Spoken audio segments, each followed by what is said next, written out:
Hello my friends, Mrs. McBride here. This video I would like you to watch in case you need help. So the first thing that I want you to do is pause the video here and check your answers.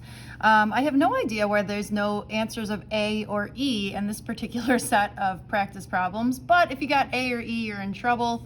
But if you got hopefully lots of B's and C's and D's, you're all set, okay?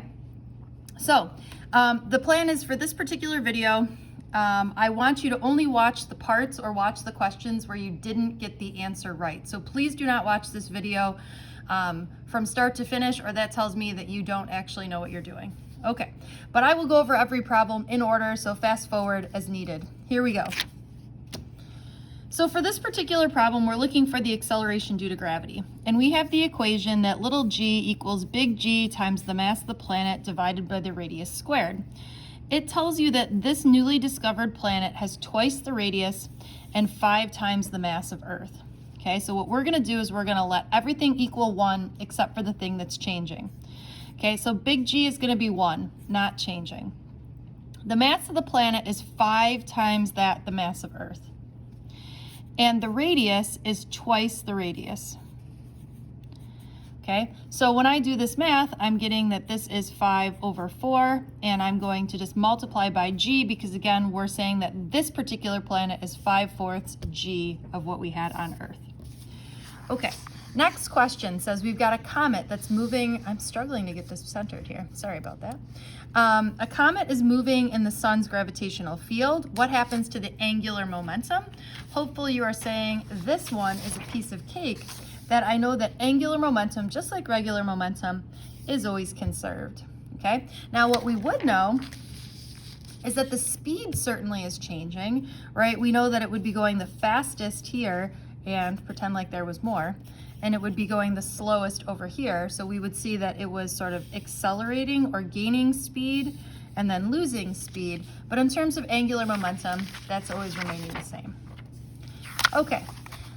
This one here, it's basically saying we have estimated the escape speed needed. So hopefully you're saying to yourself, well, I know the formula for the escape speed is the square root of 2 big G times the mass of the planet divided by the radius, okay? And then it's saying, well, what we actually said was true might not be true. So this is saying, let's go through all the answer choices. Is VA, this is the actual, how does that compare to what we estimated? This one says they would be equal regardless of any difference in mass or radius. Well, since mass and radius are both in the equation, this tells me this is definitely not the correct answer, okay? For this one, it's saying if the actual mass is greater, so if I increase the mass, and the actual radius is less, and I decrease the radius, right? What happens to the escape velocity? Well, if I decrease the radius, this is going to cause an increase in velocity because they're inverse relationship, right? This is on the bottom, this is on the top, so that tells me these are going to do the opposite thing. And the same thing is true here. If I increase the mass, since mass and velocity are both on the top, they're going to do the same thing. So this is going to give me an increased velocity. So both of these two are going to increase the velocity. So this is saying that the actual velocity is going to be larger than my guess. I don't know why they didn't call that like guess or something. Okay, so I would say this is true, okay, or this would be the correct answer. But I want to just show you a couple of other ones and just go through the thinking again to make sure we're good. And again, feel free to watch as much or as little as you want. Okay, so this one says if the actual mass is less, okay, less mass, since they're both on the top, is going to equal less velocity, right?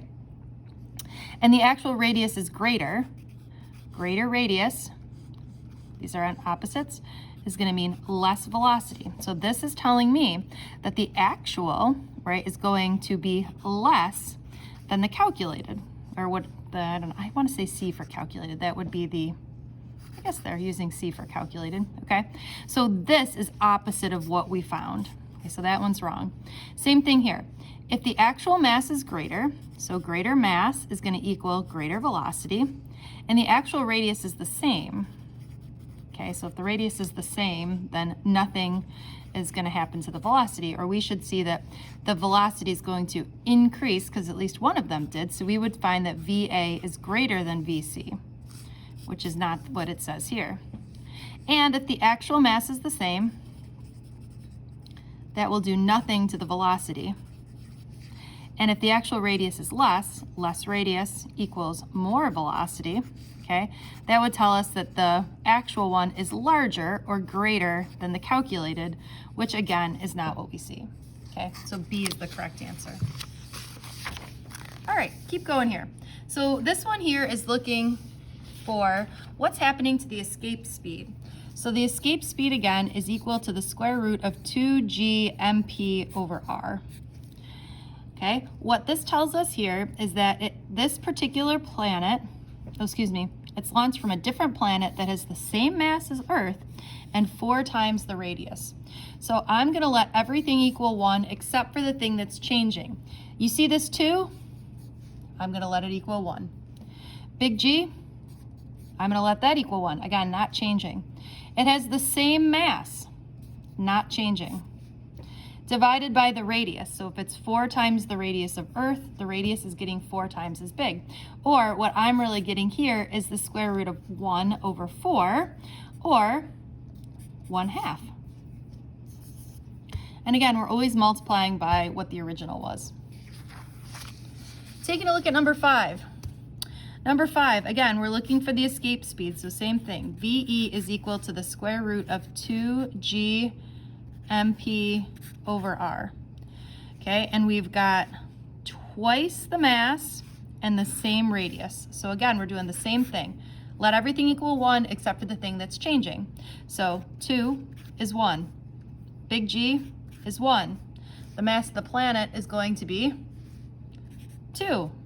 And the radius is the same, so that becomes 1. So all of this combined together, to me, is giving me the square root of 2, or I'm going to say the square root of 2 times what I originally had. Okay, I got to do a little, I like these AP questions, but they just don't print out very well. All right, so it says, due to experimental error, which of the moons is not consistent with the data of the other moons? Well, hopefully you're saying, hey, I know that according to Kepler's law, that all of the things that rotate around a thing, so all of the planets around the sun or all the moons around a planet should have the same t squared over r cubed ratio. Okay, so I'll do the first one with you. So if I do for A, if I do t squared over r cubed, so this is going to be, I'm just going to use this in terms of months. That seems to be okay. So if I do t squared over r cubed, okay, let me grab my calculator here. Hello, calculator. So if I do 8.3 squared divided by 3.4 e to the 8 cubed, I am getting a value of 1.75 e to the negative 24. Okay, now if you do the same t squared over r cubed ratio for all of them, you should find that all of them are the same except for D, which is not the same. Okay, and again, the reason why this is because we're saying for this particular one, all things that rotate around the same thing, all planets around the same sun, all moons around the same planet should have this same ratio. Okay, next, this one says, if we're taking a look at moon A, can we find the mass of the planet? Okay, I'm going to use this data here. So here's moon A's data. So we can totally find this by using Kepler's third law, but the other version, that t squared equals 4 pi squared r cubed over g times the mass of the planet. Okay, so again, we're looking for the mass of the planet, and we can use the moon data. So I'm just going to go ahead and rewrite this so that I'm solving for the mass of the planet. You don't have to, but all the cool kids are doing it this way. Sorry. All right, so I'm getting 4 pi squared. Now the radius is given as 3.4 e to the, sorry, I don't know why I'm writing e to the 10 to the 8, e to the 8 cubed, divided by big G, which is my 6.67, e to the negative 11, times my period squared. Now, remember, period has to be in seconds. So I was lazy, and I just Googled, if I have a period of 8.3 months, how many seconds does that give me? Okay, you could totally calculate it by going months to days, days to hours, hours to minutes, minutes to seconds, or you could be lazy like me and say that 8.3 months, okay, according to Siri, is 2.18 e to the 7 seconds. Okay, so I'm going to multiply this by 2.18 e to the 7 squared. Okay, so if we do this math, 4 pi squared times 3.4 e to the 8 cubed divided by 6.67 e to the negative 11 times 2.18 e to the 7 squared, we should get this, and I got 4.89 or 4.9 times 10 to the 22. And I said to myself, this is close enough to this. Okay, moving on here. This one, number 8, says, what is the magnitude of the net gravitational force on sphere X due to the other spheres? Well, there are two forces acting, right? There's the force of gravity on sphere X by sphere Y, and there's the force of gravity of on sphere X by sphere Z. Okay, so for each one of these, I'm going to do G, M1, M2 over R squared. Okay, so let's first do X and Y. So I've got big G. They each have a mass of M, so it would be M times M, or I'm going to write out M squared. And the distance that they're separated is R. That was easy. Okay, now let's do X and Z.